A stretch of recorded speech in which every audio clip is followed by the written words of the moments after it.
প্রাথমিকের নিয়োগ দুর্নীতি মামলায় বিচারপতি অমৃতা সিনহার এজলাসে নতুন রিপোর্ট পেশ করলো এনফোর্সমেন্ট ডিরেক্টরেট। মহামান্য বিচারপতি অমৃতা সিনহা তিনি বলছেন যে আন্দোলনকারীরা আন্দোলন চালিয়ে যাচ্ছেন, অন্যদিকে তদন্ত নিজের মতন চলছে। ঠিক কবে এই তদন্ত বা বিচার প্রক্রিয়া শেষ হবে কেউ জানে না, কিন্তু এর মধ্যে চাকরি প্রার্থীদের বয়স বেড়ে যাবে, এই নিয়োগের জট খোলা দরকার।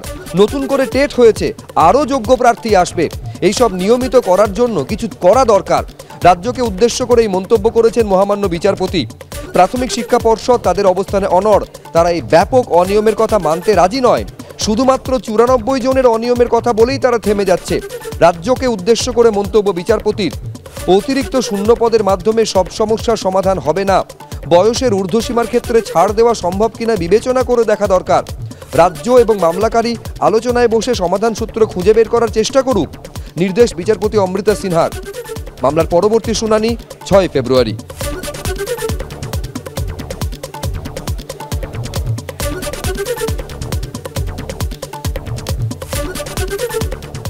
সৌভিক মজুমদার আমাদের প্রতিনিধি আরো বিস্তারিত বলবেন এই নিয়ে। সৌভিক, এই যে নতুন রিপোর্ট ইডি তরফে পেশ করা হলো, এক তো হচ্ছে তাতে কি রয়েছে এবং মহামান্য বিচারপতি যা বলেছেন, এই যারা আন্দোলন চালিয়ে যাচ্ছেন তারা কবে কিভাবে চাকরি পাবেন, নিয়োগ পাবেন, এক্ষেত্রে রাজ্য এবং আন্দোলনকারীরা আলোচনায় বসে সমাধান সূত্র বের করতে পারে কিনা সেই প্রস্তাবও মহামান্য বিচারপতি দিয়েছেন।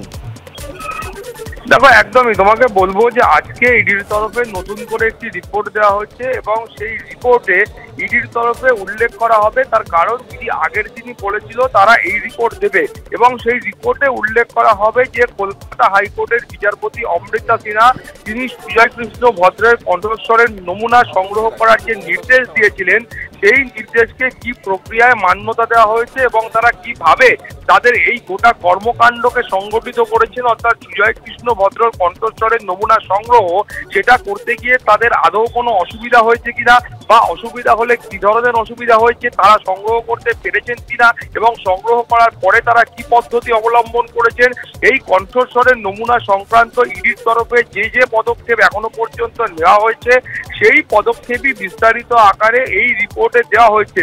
তুমি জানো যে বিচারপতি অমৃতা সিনহা তিনি একেবারে রুদ্ধদ্বার এজলাসে এই কণ্ঠস্বরের নমুনা সংগ্রহের নির্দেশ দেওয়ার পরেই আমরা দেখতে পেয়েছিলাম যে সুজয় কৃষ্ণ ভদ্র যিনি এসএসকেএম এ ছিলেন তাকে সেখান থেকে উঠিয়ে নিয়ে গিয়ে জোকাই ইএসআইতে নিয়ে যাওয়া হয় এবং সেখান থেকে তার কণ্ঠস্বরের নমুনা সংগ্রহ করা হয় এবং ফলে তারপরে ইডি তার পরের দিন এজলাসে এসে বলেছিল যে আদালতের তরফে যে নির্দেশ দেওয়া হয়েছিল সেই নির্দেশের তারা পালন করেছেন, তারা মান্যতা দিয়েছেন, কিন্তু তারা গোটা বিষয়টা বিস্তারিত আকারে রিপোর্ট দিয়ে কলকাতা হাইকোর্টকে জানাবেন এবং সেই মোতাবেকই এই রিপোর্ট দেওয়া হয়েছে এবং সেখানে এই গোটা প্রক্রিয়া সম্পর্কে তারা কলকাতা হাইকোর্টের বিচারপতি অমৃতা সিনহাকে অবগত করেছেন। এখন দ্বিতীয় যে প্রশ্নটা তুমি করলে, সেখানে বিচারপতি অমৃতা সিনহার বক্তব্য হচ্ছে এই যে চাকরি চেয়ে যারা যোগ্য ব্যক্তিরা চাকরি চেয়ে আন্দোলন করছেন বা যে ইনভেস্টিগেশন বা তদন্ত হচ্ছে এবং গোটা যে প্রক্রিয়া হচ্ছে সেই প্রক্রিয়ায় প্রাথমিক শিক্ষা পর্ষদের তরফ থেকে খুব একটা সহযোগিতা তারা এখনো পর্যন্ত পাননি, কারণ নিয়োগ দুর্নীতি নিয়ে এখনো পর্যন্ত প্রাথমিক শিক্ষা পর্ষদ তাদের যে অবস্থান রয়েছে সেই অবস্থানে তারা অনড় রয়েছেন। তারা বলছেন যে মাত্র 94 জনের ক্ষেত্রে কিছু একটা গোলমাল হচ্ছে এবং সেই 94 জনকে তারা কিন্তু অপসারিত করেছেন। ফলত প্রাথমিক শিক্ষা পর্ষদের তরফ থেকে কলকাতা হাইকোর্ট খুব বেশি আশা করছে না। সেই কারণে তারা বলেছেন যে এর একটা সমাধান সূত্র খুঁজে বার করা দরকার এবং সেই সমাধান সূত্র খোঁজার জন্যই সরকারি আইনজীবী এবং সরকার এবং তার সঙ্গে যারা মামলাকারী রয়েছেন বা মামলাকারীর আইনজীবী যারা আলোচনায় বসবেন এবং আলোচনায় বসে তারা এই গোটা প্রক্রিয়ার একটা সমাধান সূত্র খুঁজে বার করার চেষ্টা করবেন।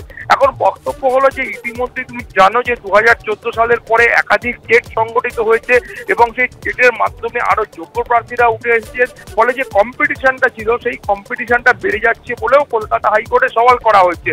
ফলত সেক্ষেত্রে যারা এই মামলা করেছিলেন, যারা 2014 থেকে বঞ্চিত রয়েছেন, সেই প্রার্থীদের বয়স বেড়ে যাচ্ছে, এই প্রার্থীদের কিভাবে অ্যাকোমোডেট করা হবে সেটা নিয়ে একটা প্রশ্ন উঠেছে।